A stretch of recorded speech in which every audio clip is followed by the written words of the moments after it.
So let's say you have a visual novel project and you want to sell it on a platform like Steam.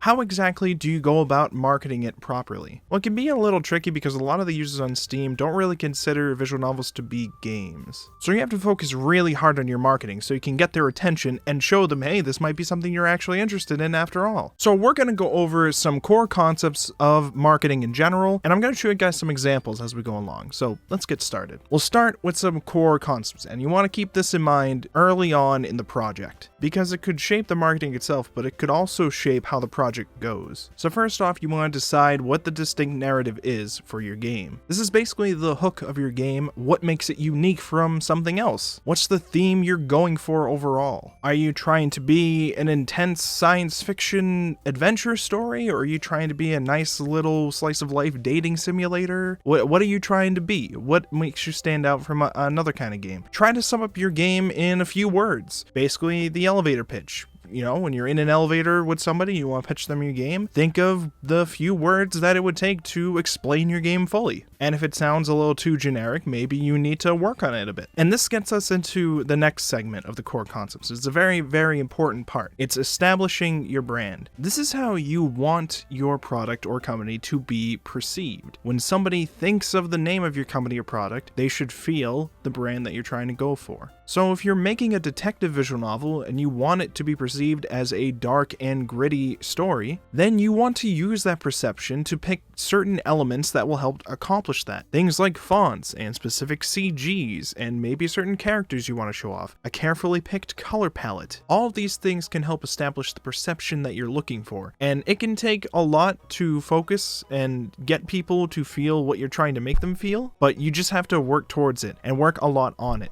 before any other marketing stuff is done, because a lot of your other marketing materials will be made based upon what you decide with this step. Here's a really good example of branding. This is an article talking about McDonald's new visual look with their brand, with the goal of making every interaction a feel-good moment. So they want visually for all of their marketing materials to give people that feel-good moment. And here they say they break down how they're going to change the brand in 3 steps. Decluttering, highlighting what's already stand out about the brand, introducing those feel-good moments, and identifying latent opportunities that weren't already being mined. So we have things like the arches, which are a famous McDonald's icon, and there's a lot that they can do with the arches in their marketing that help bring out the feel-good moment. Specifically, they are continuing on with arches in more playful and dynamic ways because it has a sense of springiness and energy to it. So they're going to keep it going because it helps reinforce their feel-good perception that they're going for. Here they talk about how they're changing the color palette. Traditionally, they used a lot of red and had it be accented by yellows. Now they're doing the other way around, where they're going to have a lot of yellows and have it be accented by red. And they specifically chose this switch with the colors because they found too much red in a brand felt aggressive and shouty, and the yellow serves as a differentiator. You can't help but feel happy when you see a sunshine yellow. That's a perfect example of why you would want to take the time to think more about these kind of elements before you even make the marketing materials. Their typography for all their new marketing materials, this is the font that they've decided on. They've decided that this font, Speedy, is going to be the sole font that they're going to be using, and specifically because of the fact that it has a lot of arch influences in the actual font itself. They specifically say the arch inspiration of the font is one of the main reasons they chose it as the single font that they're going to be using. Like these little things, because they've already established they know arches are a really good graphic property that they want to continue using in a lot of their icons because it helps reinforce the feel-good moments. Now they've even put that into literally deciding what kind of fonts that they use. This is something not a lot of people might notice consciously, but subconsciously they'll see this kind of thought and probably think, hey, maybe this is related to McDonald's because it's now associated with all the same feelings that you felt when you've looked at all of the McDonald's marketing materials. And here we have some patterns and icons that they're working on. A lot of it is decluttered. It's all very simplistic, very nice and straightforward. The visual identity embraces the principle of Flawsome, celebrating the quirks and irregularities that naturally occur with food. Fries are jumbled, the arrangements of buns is irregular, as is the melting of cheese. And these are some fun little animations that they've made with the brand to kind of showcase the kind of brand feel that they're going for. A lot of yellows, a few scents of red, nice arches literally everywhere. If you haven't noticed, nearly everything is arch related in one way or another. See, we have nice, simplistic, uncluttered animations, but we also have slight irregularities. Like if you can see here, there's a lamppost here, but there's not one here, but there seems to be trees on this side as well, and there's different things going on up here. Like, this is exactly why coming up with some of the ideas for your brand early and the core elements of it that will help to actually give the feel that you're trying to go for, these are huge things that you really should focus on early on. Like, and McDonald's is one of the biggest brands out there in the world. McDonald's, Coca-Cola, I mean, we all know these companies. We know the feelings that hearing the name or looking at the marketing that they provided makes us feel. And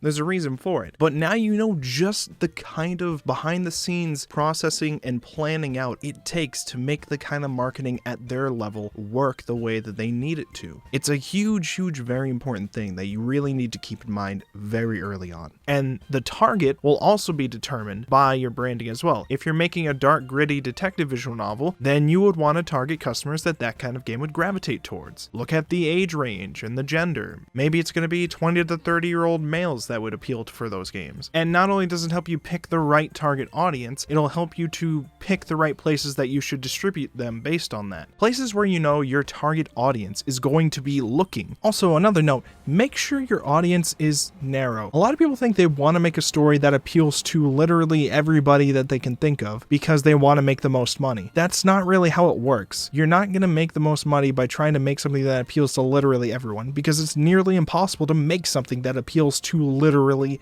everyone. If your game is half action, half dating sim, a lot of the action gamers aren't going to like the dating half of it, and a lot of the romance game fans are not going to like the action side of it. You know, this is something where you can't please everyone, and you're never going to make the most money that way, so it's better to focus on one rather than the other, or combine them both in an interesting way. And how you're going to market your half action, half dating sim game will be a very weird thing to tackle. I can see it still working out if you do it properly, but this is something you have to keep in mind from the beginning, because if you're marketing it from the lens of, I want this to be a unique game about an action hero dating sim, that's a completely different animal than, say, if it were just a dating sim that happened to also have action scenes in it sometimes for seemingly no reason. If it was instead from the lens of, this is a game about really buff stereotypical action movie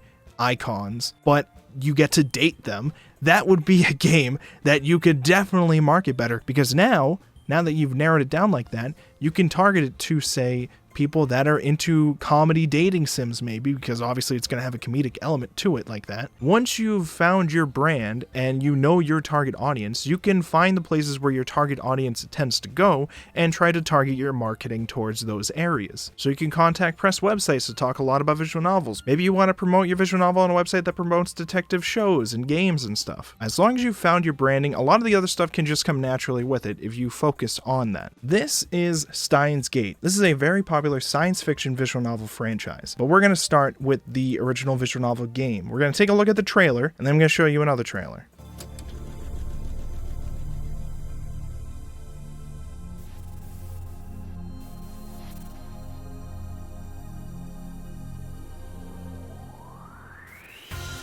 So you can see here, you can feel it with the music and with the visual effects they got going on. This is like a mystery, sci-fi story, adventure.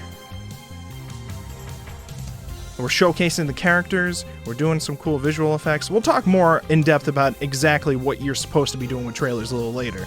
But in general, you're getting this vibe from this trailer overall, that this is supposed to be an adventure, a science fiction adventure. We have some nice little simple scenes. We have these nice little transitions showing off all of the really good CGs that they're showcasing.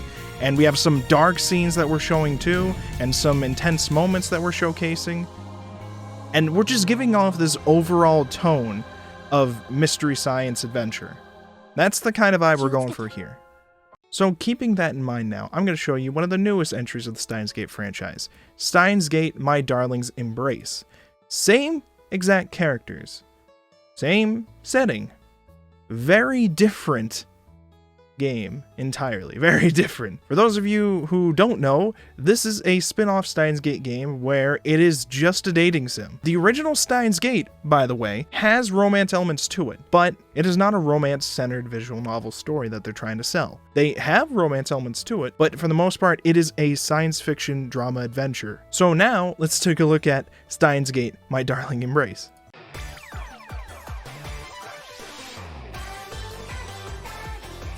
Very different music. Very different vibe going on here. Very different visual effects going on. Like, hugely different. Like, we're even using the same exact sprites that we were in the dramatic science fiction game. And it doesn't even feel like they aren't supposed to be here. It feels very natural for them to be here. It's just overall a completely different thing.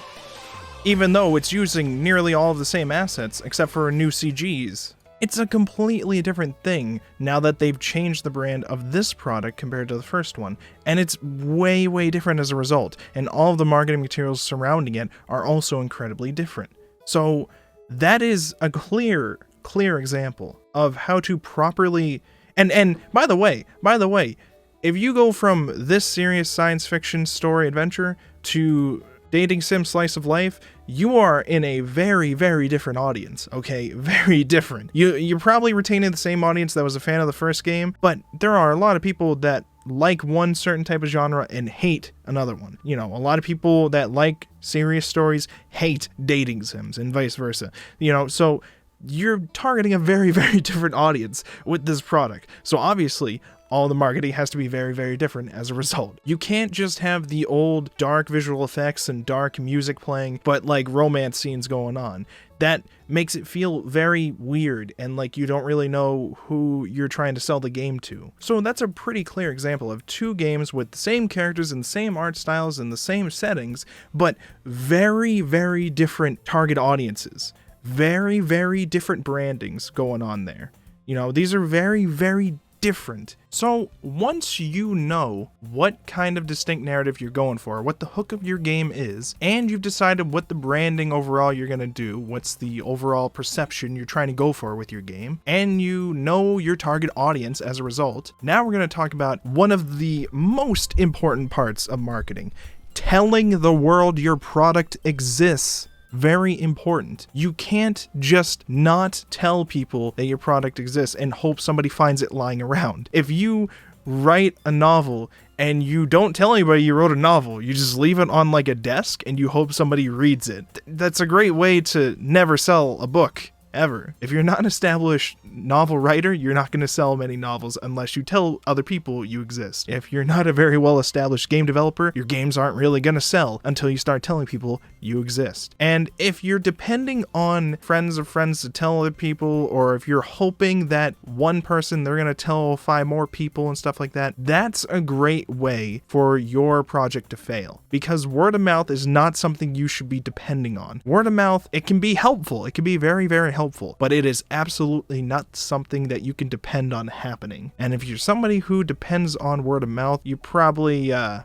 going to do very well. You need to plan out letting people know that your project exists. You need to plan it out fully, to the point where you need to establish it as a big part of your budget. This is a very important thing. Marketing can cost a lot of money if you actually want it to make you money. Turns out, gotta spend money to make money. So if you're just hoping that you won't put much money into marketing, hoping that because you didn't put much money into it, you're gonna make more in sales and then you'll make a bigger profit, usually that's not how it works. Usually you just end up not selling that many copies because not as many people know your product exists. That's kind of how it works. Like, keep this in mind, okay? Movies. With movies, they have huge budgets, millions and millions of dollars worth of budgets. And as a result, they need to make that money back. They need to make sure this movie makes a lot of money. They are going to do that through massive marketing. All these trailers, all these commercials, all these actor interviews, all these behind the scenes clips that they'll put up, all the social media marketing. So with movies, when you're comparing box office numbers to try to figure out whether or not the movie actually made money compared to how much it spent on it, typically what a lot of people will do is they'll take the public budget that they've posted and double it to account for marketing.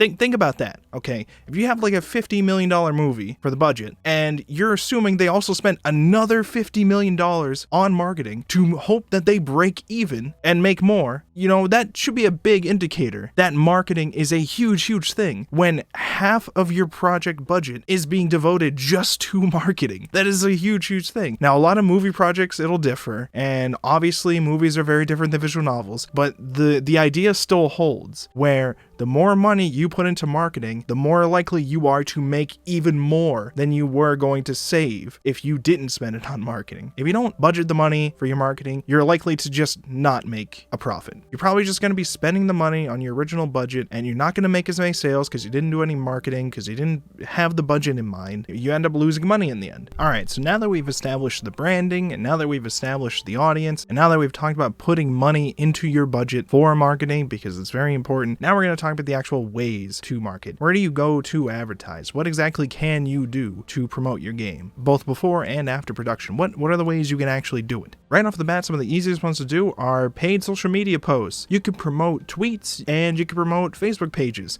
Stuff like that can be really good. And with a lot of sites like Facebook, you can get very specific about who your ad is targeted to, or who your post is targeted to. So like, I tried making a Facebook page recently for my content, and I tried doing one of those targeted ads for the page, and you could get really specific. I'm talking like anime fans from 16 to 30 who are single and are also into technology, like that kind of specific you can make your ad. I think you can even like base it on their income too, if you're trying to target people who are wealthy, stuff like that. But aside from social media posts, you can also talk to the press. You can talk to specifically journalists and reviewers and give away press kits. You can make a press kit that you can distribute to some people, send out some emails to some of the contacts for it. I also run an anime news website called Jotaku right now, and we get emails sometimes with press kits from games that are being developed, and we've reported on some of them as a result. I think we got one recently from somebody who wanted us to interview them. Stuff like that is stuff you can do. It doesn't have to be just when your game is done or when it's first started. It can be any kind of really important news through the development cycle, and you could just try to send it to them and see if they'll run the story, or send them review codes to see if they'll play it and try it out. A lot of people really love receiving free stuff, so if you send them a free copy of the game to try out, a lot of them would love to do it. But that's getting a little towards influencers, which is a whole other way to advertise, a whole other place to do it. So influencers are people like YouTubers and streamers who can play your game and promote it to people. Typically, you'd want to promote it to streamers and gamers who have audiences that are surrounded by people who are in your target audience. But a lot of the time, this isn't free, especially if you're trying to get someone with a bigger audience. A lot of the time, they want to get paid to do it, and it can be pretty pricey, but it can also help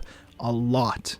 A lot. So you gotta kind of weigh the pros and cons with that, and look into the research for who their audience is, what kind of content do they generally do, how much of your stuff do you want to show them. It depends on the stage that you're in the project and how much you got to work with in the budget still, but this can be a really good help, but it can be pretty pricey, so be careful with that. Another really good place that you can advertise is at conventions and events. You can bring demos of your game and you can showcase them. Here in the Boston area, we have the Boston Festival of Indie Games, and I go around there all the time every year and see every single game that's going on. And there is a lot of really interesting projects that you could try at places like those. You could also go to places like PAX East. PAX East is a lot more expensive, but there is a lot more people there. So you could get a lot of people that are interested in trying out your game, and you can also bring stuff like business cards and flyers to those events and conventions. Maybe they don't have time to play your game, but they're interested in what they're seeing and they want to check you out later. Give them a card, give them a flyer, give them something. Maybe you want to have some other merchandise on the desk too that you want to give away. Maybe you have like pens, or maybe you have stickers, or maybe you have something, any of these kind of things that remind them of your game, and to look into it again later when they get back home is